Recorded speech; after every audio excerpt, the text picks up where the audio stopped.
वाचूया. एका सांकेतिक भाषेत गलका हा शब्द गाला, निडर हा शब्द नडीरी, खेचर हा शब्द खचेरे असा लिहितात, तर त्याच सांकेतिक भाषेत गलोल हा शब्द कसा लिहाल? चला बरं, कोण सांगेल? श्रावणी. गोललो. गोललो कसा आलं सांग बरं ये.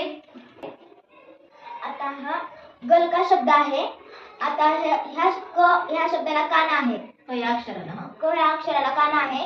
मग इकडे काय झालंय, तिथला काना काढून या दोन अक्षराला दिला आहे. छान छान. मग इथे पण तसंच होणार. न या अक्षराला वेलांटी आहे, मग या दोन इकडे या दोन अक्षराला वेलांटी येणार. छान. आता ह्या पण अक्षरावर असं मात्र आहे, मग इकडे पण ह्या अक्षरावर दोन मात्रे येणार. आणि खचा मात्रा काढून टाकली. हा. छान. मग आता ह्या शब्दाला पण तसंच होणार. गलोलचं कसं होणार मग? मग आता हा इथे असं काना मात्र आहे, मग ह्या दोन शब्दाला येणार. दोन अक्षरांना. दोन अक्षरांना येणार. मग हे कोठे आहे, हे ते आहे. छान. मग पर्याय चला टाळ्या वाजवा.